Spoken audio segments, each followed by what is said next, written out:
Hi and welcome back to the channel. So this week I want to talk about whether it makes sense to buy a mini digger for a self-build project, or a project where we're doing quite a bit of landscaping and building like we are here. The whole world seems to have moved towards this pay-as-you-go model, which works quite well for things that you can access instantly, like compute power on the internet. But for a physical asset that you need to move to site, does that really make sense? So we looked at, what does it cost to hire a digger? How long do we think we're going to need one for? And it was around £300 a week to hire a digger. You have to pay to get it delivered and get it collected, and it's more if you just want it for a day or two. So we knew that on site here, we'd spoken to the builder and said, if we buy a digger, can you reduce the cost from not having to hire one? And he was happy to do that. We had a lot of landscaping that we needed to do, and a number of other jobs have come along that we weren't necessarily expecting to do ourselves. And I did a lot of research looking at, where should I buy a digger? How do I check that it's not stolen? What's sensible to pay? Should I buy a new one? How old? How many hours are on them that causes an issue? So it was quite interesting researching all of that. There were some relatively inexpensive Chinese micro diggers, so quite small, that you can get for £5,000 or £6,000. So quite a small investment. I was a little bit concerned around the robustness of the product, resale values, availability of spares, and that sort of stuff. So I looked through the names of the different companies that I knew, and obviously JCB, great British company. So I thought, let's look for a product that's of reasonable quality, like a JCB, and tried researching where to buy those, and looking at the trade sites. I got a view of how many hours was it safe to spend. So they're good for sort of 10,000 operating hours, but you want to be on the lower end of that. The challenge, of course, because I'm not a trade, is that a lot of them are listed without VAT. So you look at a price of £10,000 and you think, oh, that's not bad, and then it's actually £12,000. And then when I'm going to sell later, obviously I'm not VAT registered. So does that really detract from the value of the digger? Is it less attractive to a tradesperson when they can't reclaim the VAT when they're buying it? So that was all a little bit difficult to negotiate as well. So I looked around various sort of classified adverts, Facebook, Marketplace, eBay, and it soon became very clear that there were an awful lot of scam listings out there. As the saying goes, if it looks too good to be true, it almost certainly is. So I was seeing diggers like this one. We paid about £9,000 for this one, and I was seeing some of these advertised for £6,000. And you'd get in contact with them because it said it was in Exeter. And then when you asked to go and view it, they'd say, actually, it's in Aberdeen, not in Exeter, but we'll deliver it free of charge. And I followed through on the process to see what would happen, and I actually had the same trying to buy the caravan. It was you can't come and see it, but we'll work with a transport company who will hold the payment for you. So you give us the £10,000 or the £6,000, we'll ship the digger, and the transport company will release it to us only when you say you're happy. But obviously it's a complete scam and you lose your money. So there was a lot of that, and I found it fairly easy to spot. Obviously they looked too cheap. If you just took the images and used Google to see where they were used elsewhere, you could usually find a trade site where they'd scrape the images as well, or you'd see several sites with the same identical pictures but listed by different sellers. So that was all a bit frustrating. We did find this one actually on Facebook Marketplace, actually owned by a builder in a town not too far from here, actually, where my brother-in-law lives, and seemed a genuine guy. We checked through all of it. He had all of the paperwork that we needed. I did an online check to make sure that it wasn't stolen. And looking at the values of these, our builder has already used the machine for about 5 weeks, so you'd be looking at £1,500 plus for that. Quite early on, we found that we had to do an infiltration test for the soakaway sizing, where we had to dig a hole about a cubic metre, fill it with water, and time how quickly that drained away. I may have mentioned that before. I was quoted £1,500 for someone to do that, so I was able to do that myself with the digger. So that's £3,000 of cost that we've avoided so far. So even at this point, if I were to sell this and get 6,000 for it, and they certainly don't go that cheap, I'd break even. But we've got a lot more work to do here on site.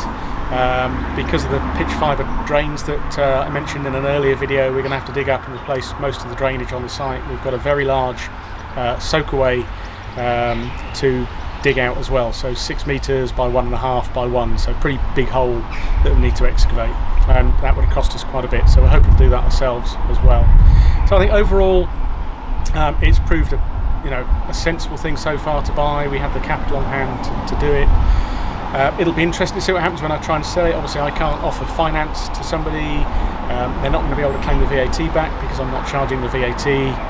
So let's see in a few months or next year when I come around to selling it, whether it made sense or not. One of the things that did surprise me was we got this machine with 3 buckets, so grading bucket that I've got on at the moment.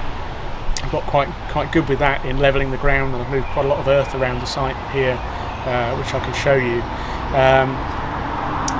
The thing that did surprise me was we had to break up a large concrete base for the garage floor. We've got a bit more of that work to do as we bring down some of the rest of the original building. And this machine is what they say piped for a hammer, so it's got hydraulic hose connections on the arm at the front there, where you can get a pneumatic hammer. And I thought that's going to be so easy doing that, and then found later that the fittings that they have, the quick hitch on the front of these, varies by digger. And none of the hire companies locally rent out JCBs. They all have, I think, a Japanese model, and that doesn't fit on the front of my digger. So I ended up having to hire a Kango and do it by hand, which was a little bit of a disappointment because I was hoping to just sit up nicely in my cab and do all that sort of work. But it's been interesting, steep learning curve. I think I've got reasonably skilled in driving it now. Nothing like as good as the builders that have been here doing it, and I let them do the footings. For that sort of stuff, the accuracy that was required, I've let them do that. But I hope to do the drainage, certainly a lot of landscaping. So you'll see some of the soil around site that we've moved around. We're going to this embankment left here was actually the railway embankment. From many years ago.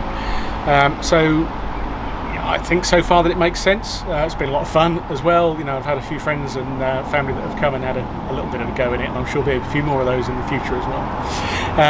So overall I'm quite pleased with it. I'm keeping an eye on all the fluids, greasing all of the pins and bushes and stuff on a regular basis to keep the thing in good condition. So let's have a look around the rest of the site and see what's been going on over the last couple of weeks since my last post.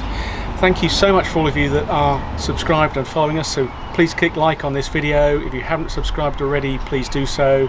It's been great to see the comments and feedback on the site, but also the messages that people have been sending me personally through other routes as well, that I'm glad you're enjoying following us on our journey. So a lot of adventures to come, I'm sure.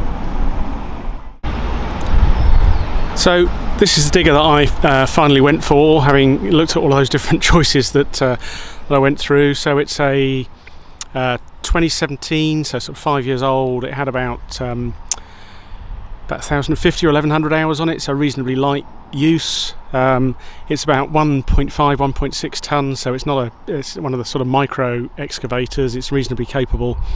And that came with 3 buckets, so the grading bucket that you can see on there, a small sort of 30 centimetre bucket and a 60 centimetre bucket, so can do everything that I need to with that, and had a lot of fun with this. It's taken a little while to learn the skills and how to control the machine, but it becomes second nature after a while. So relatively easy to control with the joysticks that you can see there for the main hydraulics control, and the 2 sticks at the front there for steering, and then 1 foot pedal to allow you to swing the front of the digger when you're in a tight space. So been really quite happy with it so far. I've cleared the site here over the last few days, so we had a huge pile of earth there, so I've spent about £5,000 so far already in muck away with grab lorries, but we're going to be doing a lot of landscaping in the garden later on. So we've got this embankment here, which we've worked out actually was the railway embankment up until the 60s for the train line that went down to West Bay, but that was removed when all of the branch lines were taken away in the 60s. So I've put quite a few tons of earth up on that embankment for the moment, just so we've got room on site to deliver blocks and beams and stuff like that in the next couple of days. We plan to dig back that embankment a bit, put a gabion wall in, then backfill it, so it'll give us a little bit more space out here, not that we're short of space, and also reduce the slope so it's a little bit easier to work on that area of the garden. So it's been pretty useful to have this digger around, as I say. So let's take a look at the site. So there's quite a lot been happening here over the last few weeks, but not really something that was so easy to capture on time lapse because the guys have been working inside mostly. So you can see the extension to the rear here. First there's my what will be my home office window, and then the next room, which will be part of the interior of the house, is the sort of laundry room and gym, and then we come over to the rear of my workshop. A little bit difficult getting around site here at the moment. So you can see we've got the steels in, the roof joists and woodwork have been provided, and we're starting to come to shape here now. You can see I'm going to have to drop the level of my drive quite a bit. There's still quite a bit of height to come on the floor in here, so we've got 100mm of insulation and then I think 75mm of reinforced concrete floor. We're probably not going to do underfloor heating in here. We were toying with it, but the implications of that on a heat pump in particular, if we go that route, would mean we have to go quite a bit bigger with a heat pump. But so you can see the size of the workshop and garage, so it's the width of a double garage. We can have a nice Horman or Garrador garage door, sectional door at the front there, and we're the size of a double garage at the front, and then another car bay, which will actually be my workshop area at the back. I'm also going to lose a bit of space in here for the plant room, so in that corner there I'm expecting to have a 300 litre water tank, and probably batteries and stuff like that for solar on that wall. So, you know, certainly coming on. We're expecting the roof to start going on this week. This will be the doorway into the house. There's obviously a step down of 6 inches, 150mm into the garage area. And out here, as you saw, that will be my office at the end, door into the utility space, and then we'll come around with a big wide hallway out to the front here. So we're going to have an aluminium 110mm door with a glass panel at the side. Lovely big wide hallway. That first door will get bricked up, and that's going to be, hopefully can have enough depth in there for all of the racking for the electrical distribution and the home automation setup. That's quite a bit of stuff to go in there. We'll open up the wall here for the hallway that will go through to the open plan lounge, kitchen, diner at the other end. So certainly coming on out here. They're looking to get the roof on here for us. Then we're going to work out how we can secure the garage space to put our furniture in here before we move into the caravan in probably just a few weeks' time. Now, previously, you probably remember me talking quite a bit about the U values and insulation that we've got here. So you can see we've actually got a pretty large cavity wall, about 350mm, with 140mm of this Celotex polystyrene expanded foam stuff in it. Added quite a bit to the budget. I think they're about £20, £22 a sheet. And those sheets are about 1.2 metres long that you can see in the wall there. But that's so 150mm thermal block, 10mm, small 10mm cavity, and then 140mm of insulation. So should be toasty warm inside all of those elements of the new part of the building. And on the few remaining walls that we have on the outside, we'll be adding external insulation and then cladding. So hopefully you'll have some pretty good insulation and be energy efficient. Obviously adding to that the solar panels, battery and other stuff that we're looking to do as well.